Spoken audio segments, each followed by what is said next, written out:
In the aft head compartment, we have, Gary has installed a new electric head.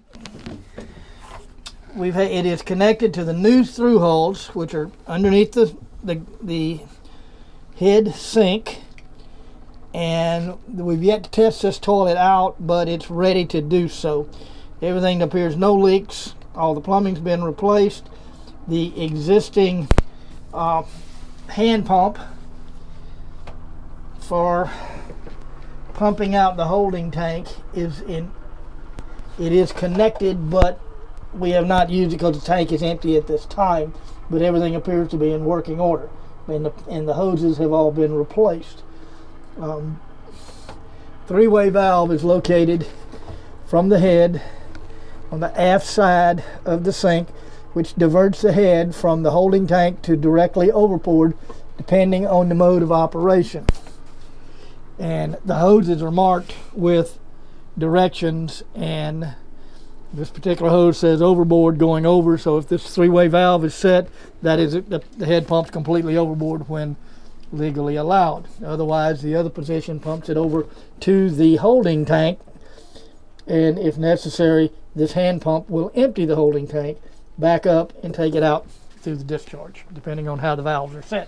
Okay, but for normal cruising, we're going to do what? Go overboard where, as long as it's legally allowed, you would leave it where this is overboard, where the head is pumping here, directly into here, goes over and goes up to the vented loop, comes through this line, goes to a T here, goes up to a vented loop, which is behind the cabinets, comes back down and goes directly overboard through this seacock, which would remain open where legally allowed. Now, in protected waters where it's not allowed to, you're not allowed to dump over, this should remain in the off position, and the valve should be set to take it to the tank. And that would make you Coast Guard legal. You can tie this off with zip ties to be in compliance with the Coast Guard. Tie it off, but how? Because that's... You can take the handle off of it, or you can zip tie the handle to this other hose over here where it can't be operated. I got you. They just want some method where it can't be inadvertently turned on. Okay. Simply removing the handle. I mean, before it was on that handle, but it was hard to figure out just exactly. Right. Any method of securing it is, the handle's not set up to accept a lock on it. Now, the three-way valve does have a tab on it that you can lock it in the position, which will put you in compliance as long as it's not going overboard. But it's hard to see where that location is here. But there is a tab on here that you can put a clip in. Okay. And then up here is where we replace the vented loop. Vented loop is in behind yeah. the cabinetry. You would have to remove the cabinetry to get to it, but that's all done and installed. That's pretty much everything in this area. Okay. All new seacocks, new hoses, so that should work fine for a while. Okay, in the shower area, in the compartment behind the shower seat, which is a dry area, is two batteries. One is the generator start battery, one is the engine start battery, group 31s. Generator, engine. Right, and I think Gary's marked the cabling going to them. Yeah. Now, after installation, we installed a battery tie. So in case the generator battery and or the engine battery has been depleted, not charged, dead, there's a red key hanging on this particular box right here that can be inserted in the switch, turned on, and it will combine these two batteries. That would come into use if one or the other was dead. If both were dead, you still have redundancy by using the electric battery tie, which is located in the engine compartment, which we went over previously.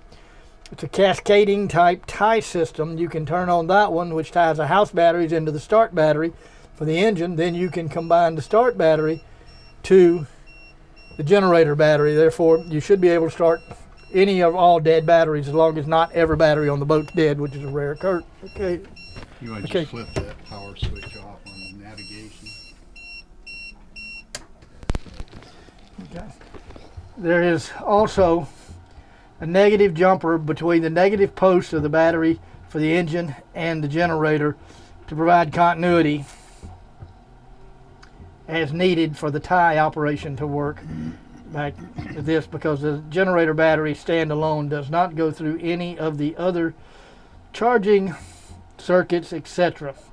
The engine battery does charge, replenish from it running and from the battery charger, but the generator is a standalone system. The only way to integrate it in to the other 12-volt system is to activate the tie switch, the manual tie switch located in this compartment. And we have installed a battery charging system right there. Yep, there's a new battery charger mounted on the wall right here, which has 3 banks.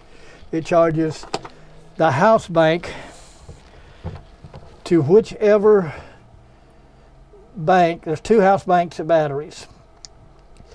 The charger is charging, has 1 leg sending power to the house banks. It can go to both or one depending on how the selector switch located by the inverter, the big black switch, is set.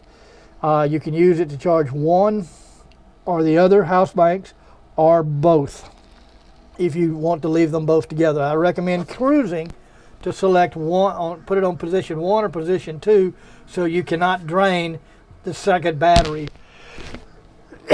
inadvertently. Therefore, you'd always have 1 full set of house batteries to flip over to between charging. There's also a battery watering system, plastic reservoir, which uses distilled water only. It has a valve on it located inside over the battery compartment, which is a gravity feed that automatically waters the 8 T105 Trojan lead acid house batteries.